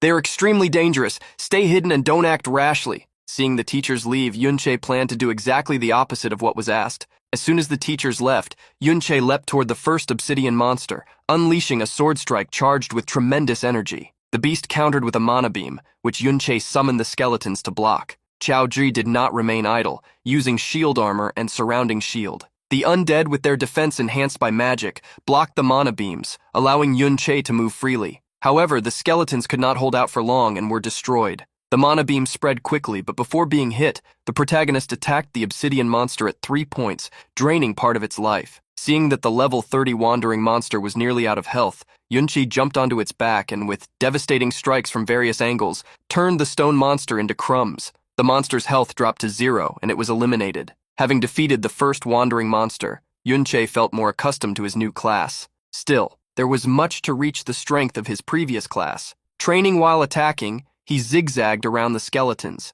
leaping toward another obsidian beast while relying on his attack bonuses from reversed skills. Even so, the base attack of his support class was very low. It would be great to increase that stat, which nonetheless was already enough to destroy the second obsidian monster, despite the effort. After defeating the second monster, Yunche leveled up again. This proved how high the experience yield was from wandering monsters. Having defeated another beast, Yunche could obtain the items it dropped. His eyes gleamed as something incredible appeared. The long crystal sword Yunche obtained had an intense magenta color, as well as an attack power of 552 points. The sword, focused on a single stat, seemed perfect for Yunche, who had a base attack lower than he wished. Brandishing the sword to get used to it, he declared, "Hunting will become much easier now." Despite obtaining a good sword, Yunche still felt sad for not getting the gravitational pull skill book he wanted. After defeating the monsters in the area, he wished his luck would be a bit better to find more wandering species. As soon as he wished that, he unexpectedly saw an explosion in the dungeon sky. He remembered that was the place where the teachers had gone.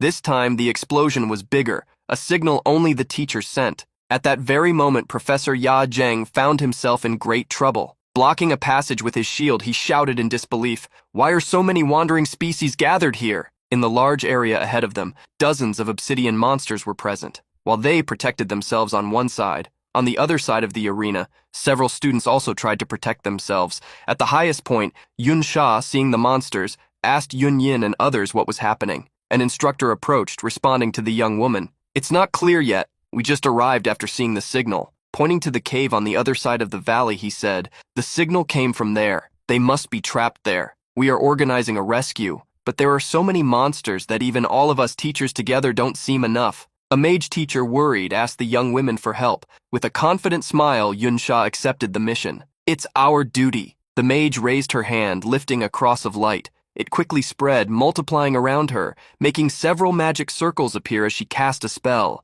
Mystic Art. Starlight. The spell granted a buff to all nearby, increasing spirit by 2 points and attack power by 20%. Everyone was impressed by the great effect of the ability, which seemed to be even epic grade. In the next moment, Yun Sha used another spell, Gravitational Pressure, causing a large wandering monster to be pressed against the ground, which was destroyed. Immediately, seizing the opportunity, Yun Yin drew her daggers and with the crimson attack of Secret Thorns, melted all the health points of that crystal monster. Seeing the duo's coordination, everyone was amazed and relieved, as there was truly hope they could rescue those in the cave. Alongside the group, Yun Che observed Yun Sha. Not only her equipment, but also her skills were top tier. He felt that even if he weren't there, everything would be fine. Still, Yun Che wondered how the situation had gotten this bad, and what had attracted so many wandering species. Warning Chao Ji that he would check the surroundings, Yun Che asked him to stay put. Immediately, Yun Che used the mirror walk skill, entering the parallel world. Since the place was full of crystals reflecting like mirrors, he could enter that world at any time. Yunzi just hadn't discovered how to leave that world the day before, at the Ding family house, needing to wait for the skill's duration to end to exit. Walking through the crystal terrain, Yunche observed that the monsters did not have ghosts like people. Still, the monsters' bodies physically existed in that mirror world, which was strange, since besides that, no living form could enter that world. Walking to the cave, Yunche observed the teachers and students there. Looking at someone, he wondered, "Is that Xiaoxi?" Yunche imagined it was they who had attracted the wanderers to the cave, needing to use the danger signal. The terrain seemed useful for protection, but it didn't seem it would hold for long. Trying to figure out what had attracted the wandering species, Yunche was quite confused, since everything seemed made of crystals. However, soon a different light, green, caught his attention. He never imagined he would find such a thing in that place. Those green crystals caught Yunche's attention. They were special crystal ores, probably the reason Xiaoxi and her group went to the cave. Unlike the crystals from the outside world, dungeons could produce special materials that did not exist in the original world. Professions with utility skills could use such materials to craft special items, like equipment and accessories. When Yunche touched those crystals, he realized they were so valuable they should be worth more than their weight in gold. Upon touching the crystals, he was surprised by a notification. Mirror image crystal ore can be looted. Return to the real world from here? Seeing the notification, a thought came to Yunche's mind. He discovered that if there was a mirror surface in the mirror world, he could return to the real world from that position. Imagining there was much more to discover about this skill, Yunche mentally noted that he would need to study it properly. Leaving the notification and the crystal aside, he resumed exploring the cave. The amount of ore was unlike normal. Mining all that ore could make an ordinary person a billionaire, so it made sense that the wandering species were attracted to it. Outside, Yun Sha continued using gravitational pressure magic to clear the path, knocking down monsters. Yun Yin, with her dual blade dance, tore through the crystals, combining it with crowd control skills. A large magical circle of light appeared in the area, casting a rain of stars over the monsters, surprising everyone. Are all their skills epic grade? Why are they so powerful? They're stronger than the teachers. At some point, the last monster was cut down, and with its destruction, the teachers protecting the students in the cave were found. The students sighed in relief. "We're saved." Entering the cave, Yun Yin warned, "Don't let your guard down. We still have to fight our way out, and everyone stop being exhausted." Arriving at the cave, Yun Sha, confident from having defeated several monsters to get there, thought it would be easier to leave. But her excited look turned into surprise. The youths in front of her shifted from relieved to frightened by what was behind her. When the young woman turned around, she faced dozens, maybe hundreds of wandering monsters, filling the entire escape path as well as the valley. With so many monsters in that area, the students couldn't help but be scared, as it seemed all the wandering species of the dungeon had gathered there. Unaware of what was happening, Yunche kept advancing in the mirror world. He attacked the stone walls in his path, forcing his way and following the green light of the crystals. It seemed like a labyrinth, so destroying the walls was the fastest way to reach the end. And when he arrived, his eyes widened.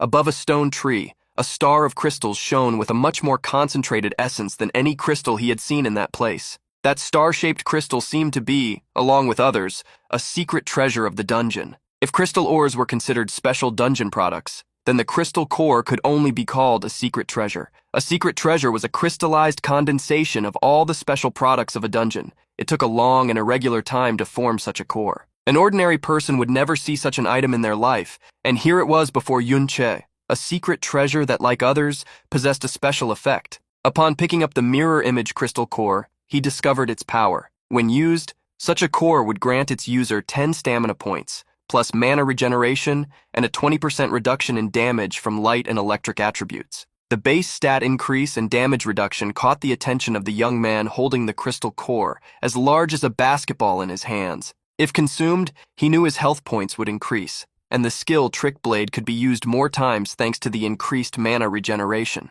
The damage reduction on 2 attributes was even more special. Such effects didn't appear often and were rare even on the best equipment. After smiling broadly, a confused look appeared on Yunche's face, for there was something strange about the situation. Just as the crystal ores attracted the wandering species with the presence of the secret treasure, that dungeon should logically have a monster whose strength exceeded theirs. With the crystal core in his hands, Yunche found himself with 2 options: withdraw the item from the mirror world or use it immediately. Upon clicking use, a notification appeared. Using or taking items from the mirror world would consume 10 minutes of the remaining skill duration. As he prepared to wait, people outside were surprised. The stone walls of the cave began to move and crumble. From the cave where everyone had been minutes before, a giant, dark crystal monster rose, tens of meters tall. Its size alone made those below look like ants. Everyone trembled upon seeing the Lord of the Wandering Species and shouted, "Is that a secret lord?" The Wandering Lord existed independently of the Dungeon Lord.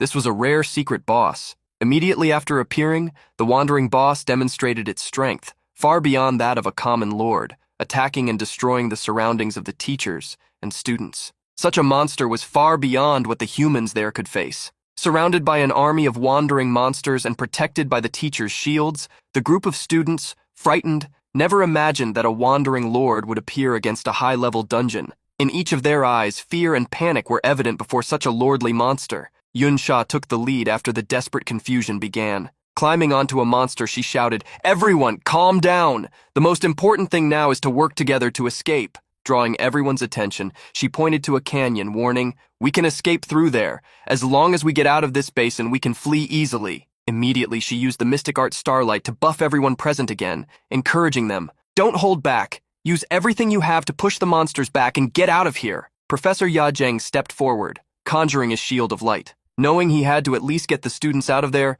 he advanced with all the shield bearers. "By my side, start advancing." The wandering monsters appeared before the group as warriors and shield bearers advanced. The clashing of shields caused an explosion of energy. Behind the shield bearers, priests used their healing magic, enabling their fearless advance. However, while the group tried to move forward, the wandering crystal monsters attacked them. Numerous mana rays hit the shields and barriers created by the shield bearers, who tried to force their way through. But at the moment when everything seemed balanced, the Wandering Lord bellowed his war cry. The sound spread throughout the dungeon, reaching the crystal monsters that were not wanderers. Immediately, under the command of the Wandering Lord, the monsters answered the call. Hundreds of monsters joined those already positioned in the canyon, pressing the human group even more strongly. A glow of energy appeared in the Wandering Lord's eyes, his crystal aura. Instantly, a magic circle seemed to emerge over the entire valley, strengthening the monsters below it. Empowered, the first monster charged, breaking a protective shield magic. With even stronger attack power, the crystal monsters struck the shield bearers with their mana rays. Little by little, the shield bearers found themselves in desperate situations. The damage was too high for the healing to keep up. In an instant, all the mana rays targeted a single shield bearer. Somberly, he murmured, "Help me." But before his vision darkened and his surroundings turned crimson, a desperate shout from a student crossed the battlefield. "A teacher has been eliminated!" Trying to keep everyone calm, Yunsha tried to coordinate them. "Shield bearers, stay in front. Priests, prioritize healing them." Despite maintaining everyone's composure, Yunsha knew they were exhausted, even before the Wandering Lord began to move personally. Soon a rogue seemed to give up on the strategy. "There's no way. At this pace, we won't get through them." Using stealth magic, he advanced, ignoring the others. Fearfully, he said to himself, "It's every man for himself now." He quickly passed through the wandering monsters in front of the shield bearers, since he was unseen. Immediately, a knight shouted, "Those of the wandering class won't follow him. The stealth duration isn't long enough. It won't last until they escape." Right after the knight shouted, he heard a sound and saw a strong glow arise from a region behind him. The wandering lord gathered a large amount of energy, preparing an attack. A professor shouted, "Watch out!" However, the wandering lord's mana ray attack tore through everything in front of it, not heading toward the group, but targeting the one who had tried to flee, who, in everyone's eyes, was swept away by the attack. Immediately after the attack, the entire canyon began to collapse, closing the passage. Those trapped were shocked to see the passage destroyed. A shield bearer began to tremble with fear, frightening everyone around with his words. "That attack power is absurd. We won't be able to escape." The next moment, the wandering lord prepared a new attack. That fearful shield bearer saw the end approaching. But before the attack arrived, two girls moved, breaking out of the siege and advancing against the wandering lord. A gigantic shield appeared in front of everyone like a mountain of stone. The wandering lord's attack fell upon the two giant shields, trying to force its way through. Yunsha shouted to everyone, "Those with great strength, come help hold the shield. If they fall, we will be wiped out." Panting heavily, Yunsha told everyone that it was a level 70 piece of equipment, so its durability was guaranteed. Because the level was very high,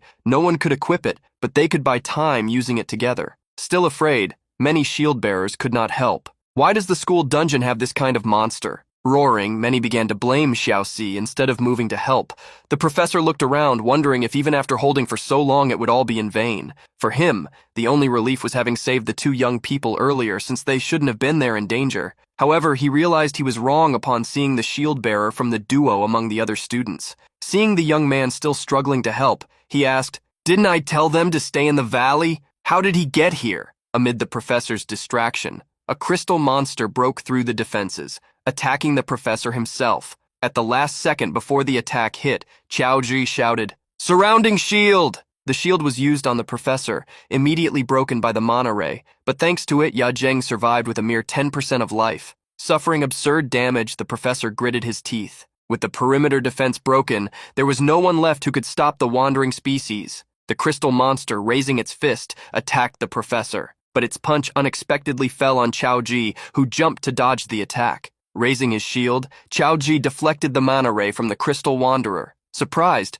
the professor couldn't believe a young man possessed such strength. Still, all the shields were being broken by the monsters. The group's defense was rapidly falling. Two crystal monsters, united, prepared a joint mana ray attack against an injured student. In Professor Ya Zheng's eyes, there was no hope left. However, before that attack could fall upon them, the monsters were sliced into stone fragments by someone who appeared unexpectedly. Shocked, Ya Zheng stared at the young man before him. Climbing over the stone debris, Yunche praised, "Qiaoji, you did very well." The young shield-bearer extended his hand, relieved. Smiling, Yunche said, "Leave the rest to me." A few minutes earlier, upon leaving the mirrored world, Yunche found the crystal core. Besides the replicated core in the mirrored world, the real one still remained in its original location. By obtaining both cores, Yunche learned that with the mirrored world, all future harvests would be doubled. The only problem was that the crystal ores were difficult to carry out. If Yunche wanted to take the normal crystal ores to the real world, it would take 10 minutes per ore. He couldn't carry the 75 he wanted, as it would take more than 12 hours. Therefore, Yunche was forced to carry only the most valuable crystal, the replica in the crystal core. As soon as he obtained the second crystal core, Yunche felt the dungeon tremble. The vibrations alerted him that something had happened. Immediately, he ran with the intention of leaving the cave. Touching a mirrored surface, he entered the mirrored world once again, which lasted just under 13 minutes before its cooldown. Discovering that he could enter and exit that world whenever he wanted, while his time had not run out, made him quite confident. Thus, he hurriedly ran through the crystal cave, zigzagging along the narrow path, until he exited the cave and the mirrored world. Yunche was shocked to see that the number of monsters had increased. He did not expect to see so many, but soon discovered the reason. There was a wandering lord, the source of the dangerous aura he had felt at the dungeon entrance. Knowing that Qiaoji and the others were in danger, Yunche moved quickly. He headed toward the first crystal monster, but because he could still enter and exit the mirrored world at will, he used this ability to dodge the monster, pass by it, and exit right after evading it. Yunche had reached level 24. His total mana reached 140 points, and his mana regeneration per second had reached 2.6 points per second. With that, he used the cheat blade to quickly eliminate the wandering monsters threatening the students' lives as he advanced, since his attack power had increased by 330%, with 180% coming from the skill. Although this was already an absurd statistic, to face a wandering lord, who was even stronger than a dungeon lord, Yunche would not be confident without reaching level 30. Using the mirrored world, Yunche approached the area where the two giant shields were.